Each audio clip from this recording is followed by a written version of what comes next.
오늘은 6장 14절부터 보겠습니다. 너는 고펠나무로 방주를 만들되 방주 안에 방들을 만들고 역청으로 안팎을 칠할지니라. 이것이 네가 만들 방주의 규격이니 방주의 길이가 300규빗이요 너비가 50규빗이며 높이가 30규빗이니라. 방주에다 창문을 만들되 위로부터 1규빗 되는 곳에서 마무리하고 또 방주의 문은 측면에 내고 아래층 2층 3층으로 만들지니라. 보라, 나 곧 내가 땅 위에 물들로 홍수를 일으켜 생명의 호흡이 있는 모든 육체를 멸망시키리니 무릇 하늘 아래로부터 땅에 있는 모든 것들이 죽으리라. 그러나 내가 너와는 내 언약을 세우리니 너는 네 아들들과 네 아내와 네 아들들의 아내들과 함께 방주로 들어올지니라. 모든 육체를 가진 모든 생물에서 너는 각기 둘씩 방주 안으로 가져와서 너와 더불어 살게 할지니 그들은 수컷과 암컷이라. 새도 그 종류대로 가축도 그 종류대로 땅에 기어다니는 모든 것도 그 종류대로 각기 둘씩 네게 오리니 그것들로 생명을 보존케 하라. 너는 먹는 모든 양식을 네게로 가져다가 네게로 모으라. 그것이 너와 그것들에게 양식이 되리라 하시니라. 노아가 그렇게 하였으니 하나님께서 그에게 명하신 모든 것을 그대로 행하였더라. 아멘. 참, 이 말씀 역시 모세가 기록한 말씀입니다. 참, 하나님께서 모세 함께 일하는 사람들 중에서 당신만이 선지자냐? 왜 당신만이 하나님이 쓰느냐? 그럴 때 하나님이 그들에게 하신 말씀이 모세는 나와 대면하여 말한 사람이다. 나는 모세와 얼굴을 맞대고 이야기한다. 너희하고는 그렇게 하지 않았다. 참, 하나님께서 이 모세를 특별히 사용하신 것은 이 성경을 5권이나 기록하게 하신 이 사실로 볼 때 하나님이 직접 이렇게 말씀하기 전에는 어떻게 이 모세가 알겠습니까? 그러나 참 이것을 우리가 성령을 통해서 깨닫지 못하면 이해를 할 수 없는 것입니다. 하기야 천지창조할 때도 본 적이 없습니다. 그러나 분명히 하나님께서는 성령을 통해 모세에게 말씀하셨을 겁니다. 그러니까 기록을 했죠. 들은 것을 기록했을 겁니다. 그런데 이것은 참 성령 안에서만 깨달을 수 있는 사실입니다. 여기 하나님께서 구체적으로 아주 자상하게 꼭 아버지가 아들한테 말씀하신 것처럼 아주 자상하게 지시하는 것을 우리가 볼 수 있습니다. 그 방주의 재료를 고펠나무다. 고펠. 그런데 이 고펠이라는 것은 히브리어를 음역한 것입니다. 그런데 우리는 우리말로는 상록수나 침엽수, 옛날 성경 보면 잣나무로 되어 있죠. 상록수나 침엽수에 속하는 나무들을 고펠이라고 합니다. 그리고 이 방주라는 것은 배가 아닙니다. 배나 보트가 아닙니다. 이것은 방을 갖춘 큰 빌딩입니다. 마치 그 요즘에 보면 이 유람선 보게 되면은 그게 배인지 그게 빌딩인지 모를 정도죠. 이 배와 방주의 차이는 뭔가 하면은 배라는 것은 어느 목적지를 향하여 가기 위해서 만든 거고 방주라는 것은 그냥 물 위에 떠 있기 위해서 만드는 것입니다. 갈 필요가 없습니다. 하나님이 만들라는 목적이 홍수로 멸망시킬 때 잠깐 동안 떠 있어서 생명을 보존하라고 만든 것이기 때문에 이 방주와 배는 다른 것입니다. 역청으로 안팎을 칠할지니라. 이 역청이란 피치라는 것인데 역청이라는 것이 이게 송진인지 또는 요즘 같은 콜타르, 아스팔트 같은 건지 모르겠지만은 그것이 중요한 게 아니고 이 방주에는 지난번에 말씀드린 것처럼 철이나 동이나 롯이나 주석이나 이런 금속 재료가 전혀 사용되지 않았다는 사실입니다.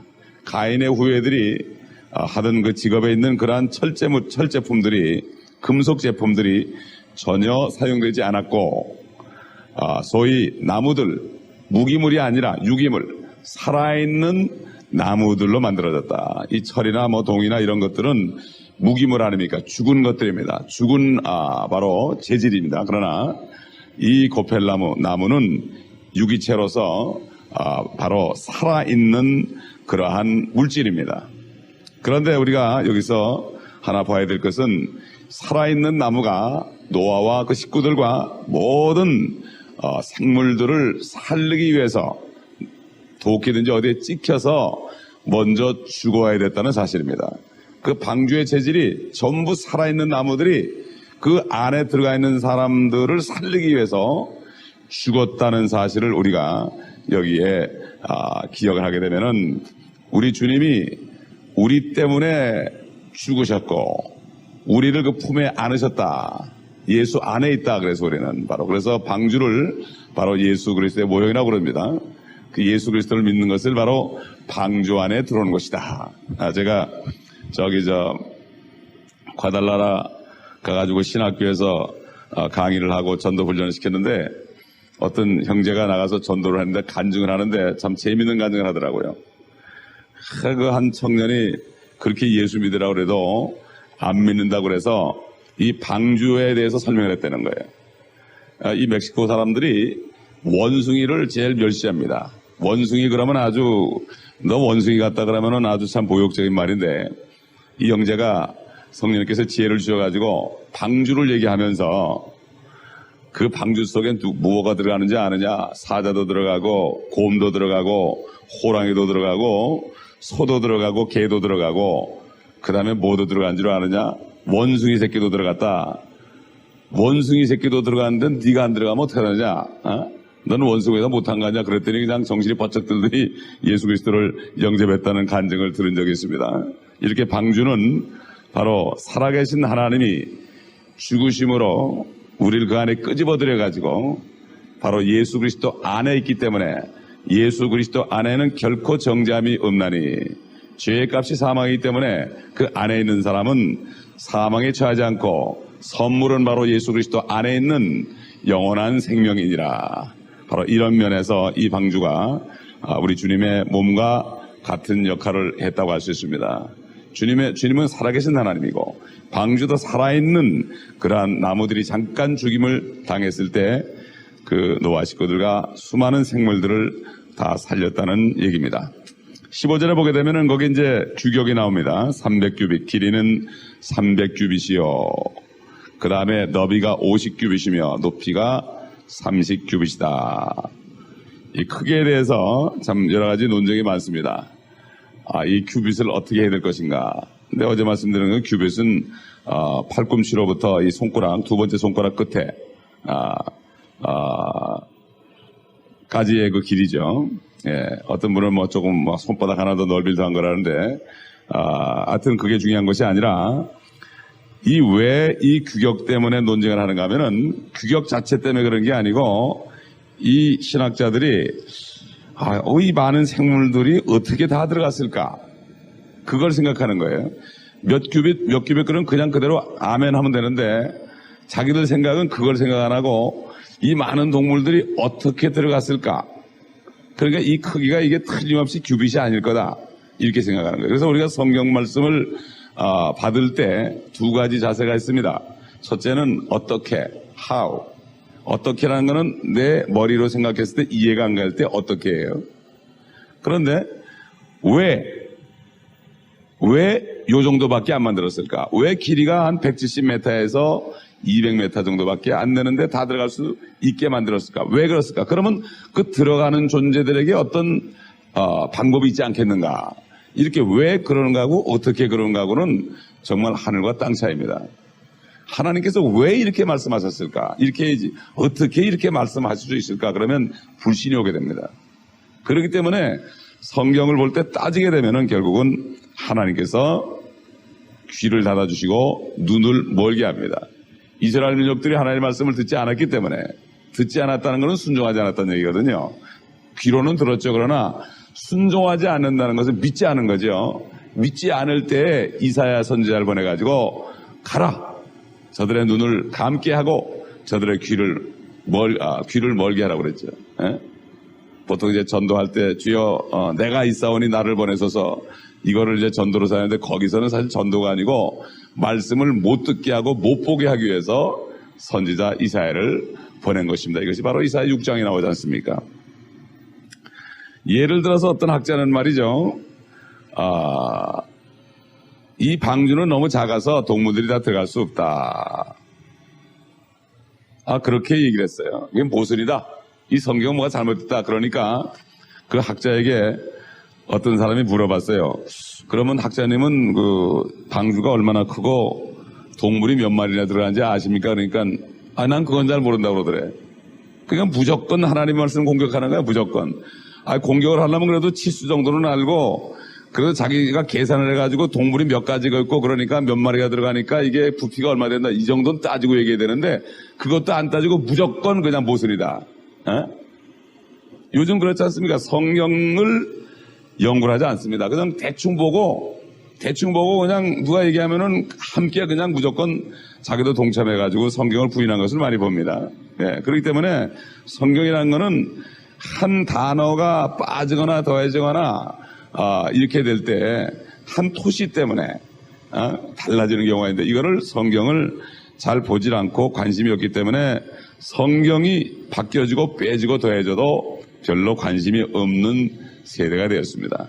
왜냐하면 성경을 사용할 때 나의 이 주장을 합리하기 위해서 인용하는 경우가 많습니다. 여호와증인 같은 경우는 자기네 교리를 살리기 위해서 성경을 인용해서 갖다 주기 때문에 옆에 있는 성경 구절이 무언지도 모릅니다. 이런 지금 세대에 우리가 살고 있고 이거를 바로 데살로니가 후서에 배교하는 시대다. 배도하는 시대다. 하나님의 말씀을 떠난 시대라는 얘기입니다. 그 다음에 나오는 시대가 뭡니까? 적그리스도 멸망의 아들 주의 사람이 나타난다 그랬습니다. 지금은 완전히 배교한 시대가 푹 빠져가지고 이제 조금 있으면 흑인 교황이 나오게 되는 유태계의 흑인 교황이 지금 나오게 되는데 지금 이래도 뭐 다들 전혀 생각을 하지 않고 있습니다. 그래서 지금 이 규빗이 보통 사람의 치수로 따졌을 때 한 170m 정도 되고 그 다음에 그 당시 거인의 그 치수로 따졌을 때는 한 200m 정도로 봅니다. 200m 정도로 보고 높이는 폭과 높이는 한 34m 정도 우리가 대충 알 수가 있겠죠. 그런데 오리겐이라는 그 신학자, 아주 요즘에 존경 많은 신학자인데 그 오리겐이라는 신학자가 지금 가장 존경 많은 신학자입니다. 그런데 그 사람은 거듭나지 못한 신학자고 그 사람은 자기가 고행을 하기 위해서 자기가 거세를 한 사람이에요. 고행주의, 종교인이죠. 그런데 오리겐이 굉장히 존경을 받습니다. 그 오리겐을 중심으로 해서 웨스트코트 홀트와 로버슨 이런 사람들, 레슬 이런 사람들이 성경을 바꾸는 작업을 다 한 사람들입니다. 그렇기 때문에 이 사람은 뭐라는가 하면 방주 길이를 40km라고 그랬어요. 어떤 근거도 없이 40km.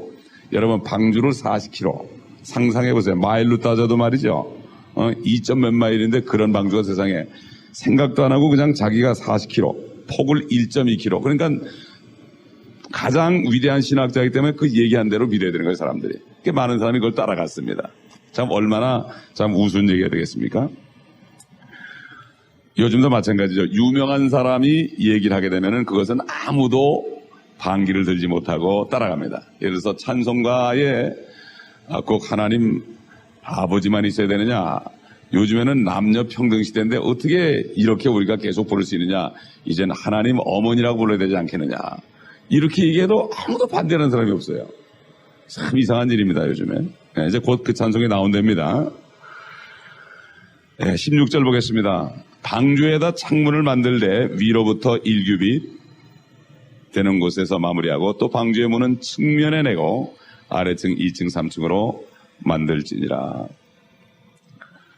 근데 이 8장 6절에 가보면요 이제 다 그 40일이 다 지나고 마지막 날에 이 노아가 이 창문을 열었다고 되어 있습니다. 결국 맨 꼭대기 그러니까 위로부터 한 1규빗 정도 되는 곳에 만든 것은 바로 아마 빛을 들어오게 하는 채광창으로 우리가 볼 수 있고 열 수 있게 만들어진 것을 우리가 볼 수 있습니다. 맨 위에 있는 거. 그런데 보니까 문은 측면에 냈다. 문을 측면에 냈다. 그리고 아래층 2층 3층 3개 층으로 됐다. 이렇게 되어 있습니다. 우리가 이 3층에 대해서 물론 하나님도 3분입니다. 또 그리고 에스겔 42장에 나오는 그 성전도 3층으로 되어 있습니다. 그 다음에 우리가 잘 아는 성막도 뜰과 성소와 지성소 세 부분으로 되어 있습니다. 그 다음에 바울이 계시받은 셋째 하늘이 있죠. 둘째 하늘, 첫째 하늘이 있습니다. 첫째, 둘째, 셋째 하늘도 세 개입니다. 요즘에 뭐 신학자들은 하늘이 7개 있다고 그러는데 그건 근거가 없는 얘기죠. 성경의 셋째 하늘, 이게 나온 거 보면은 셋째 하늘까지밖에 없는 겁니다. 그리고 보면 이 문을 측면에 냈다는 거. 우리가 아까 이 방주가 바로 살아있는 나무가 죽임을 당해서 안에 있는 사람들과 생물들을 살리는 구원의 바로 방주라. 우리 예수 그리스도의 몸의 모형이다 그러는데 바로 왜 문을 측면에 냈는가. 우리 주님이 나는 양의 문이다. 나로 말미암지 않고는 아버지께 갈 수 없느니라. 나는 길이요 진리요 생명이다. 그러니까 주님만이 문이고 이 문을 통하지 않는 사람은 강도요 절도라고 그랬습니다. 그런데 왜 옆에 냈을까? 왜 옆에 냈을까? 우리 주님이 4군데 상처를 받았죠. 처음에 2손과 2발에 못이 박혔습니다. 그 다음에 로마 군병이 이 옆구리를 창으로 찌르니까 거기에서 물과 피가 나왔다고 그랬습니다. 바로 옆구리입니다. 측면입니다. 우리가 여기서 영적 의미를 우리가 볼 수가 있습니다. 히브리서 10장 19절 잠깐 찾아볼까요? 히브리서 10장 19절. 그러므로 형제들아 우리가 예수의 피로 인하여 담대하게 지성소에 들어가나니 그가 우리를 위해 바치신 새롭고 살아있는 길로 휘장 곧 그의 육체를 통하여 들어가느니라. 그의 육체를 통해 들어간다. 우리가 주의 몸 안으로 들어갔다는 얘기입니다. 영적인 얘기죠 이게. 우리 몸은 지금 있지만 영적으로는 우리가 주님의 몸 안에 있습니다. 죽었을 때도 몸 안에 있어서 우리는 죽었고 부활하셨을 때도 우리는 주님의 몸 안에 있습니다. 지금 주 안에 있습니다. 그래서 이것을 깨달은 사람이 주 안에 있는 나에게 딴 근심이 있으랴. 주님을 찬송한다. 몸은 여기 있지만 내가 이제 이 몸을 벗어나면 주님 안에 들어간다. 이 말씀을 믿으니까 그런 찬송이 나온 거죠. 사실 이 방주를 실질적으로 많은 사람들이 봤습니다. 1942년에 블라디미르 로스키비스키라는 사람이 비행을 하다가 그 아라산 상공, 터키 아라산 상공을 날다가 방주를 목격했고, 근데 그 사람이 어떻게 표현하는가 하면은 그 광석을 운반하는 큰 배처럼 고래등 같이 봤다. 이렇게 증거를 했고, 우리가 잘 아는 그 마르코 폴로, 1269년에 마르코 폴로도 아르메니아 근처에서 보았다. 또 게멘이라는 사람도 아라산에서 30마일 떨어진 곳에 오랜 도시가 있는데 그 도시 이름이 나치반이라. 나치반. 근데 나치반의 첫 번에 NAK는 나크라는 것은 배를 뜻하고 치반이라는 뜻은 무엇이 머무른다. 그러니까 배가 머무른 곳이다. 그렇게 위치까지도 장소의 이름까지도 지금 그렇게 되어 있다. 이렇게 증거한 적이 있습니다. 실질적으로 저도 이제 어떤 비디오 테이프를 봤는데 어떤 미국분 그 고고학자인데 크리스찬 고고학자인데 실제 본 것을 보여주면서 설명하면서 그 얘기를 하는 걸 봤습니다. 이거는 뭐 실질적으로 있던 일이니까 우리가 이 사람들의 증거 때문에 있는 건 아니지만 실질적으로 이 방주가 이 빙상 같은 눈에 묻혀 있는 것을 많은 사람들이 보았습니다. 그리고 그 어떤 과학자도 시카고에 있는 트리뷴주에다가 발표하기를 그 1833년인가 그런데 17,200피트 정도 되는 상공에서 그가 봤는데 어떤 계곡 안에 이 방주가 놓여 있는 것을 보았다고 그는 과학자로서 트리뷴주에다가 발표한 적이 있습니다. 참 우리는 이것을 우리가 발견했기 때문에 믿는 것이 아니고 방주 자체가 중요한 것이 아니고 바로 방주같이 살아계신 하나님이 죽임을 당하시고 우리를 그 안에 끄집어 놓으셨을 때 우리가 살았다는 얘기고 우리는 지금 주님 안에 있다는 이것을 우리가 알아야 됩니다. 그러므로 항상 내가 주님 안에 있기 때문에 그것을 잊지 말고 우리가 그것을 믿음으로 생활할 때 주님의 음성을 듣고 주님의 손길과 그리스도의 능력을 가지고 우리가 살 수 있을 것입니다. 오늘도 이 믿음 가운데서 승리하는 여러분 되시길 바랍니다. 기도하겠습니다. 감사합니다. 아버지 하나님, 살아계신 하나님께서 옛날 방주의 재료처럼 찔림을 당하시고 찢김을 당하시고 아버지 하나님 꺾임을 당하셔서 우리 위에 방주가 되셔서 또 방주 안에 창문을 통하여 우리가 하늘을 볼 수 있게 하시고 모든 먹을 것과 입을 것들을 다 공급하시고 이제 방주 안에 모든 만물이 다 들은 것처럼 이제 주님 오시면 우리도 주님과 함께 만물을 다스리는 권세를 가지고 아버지 하나님 주님의 영광을 볼 수 있는 귀한 소망을 주신 것을 감사합니다. 오늘 하루도 이 소망 속에서 많은 사람들을 이 방주로 인도할 수 있는 하루가 되게 하여 주옵소서. 우리 구주 예수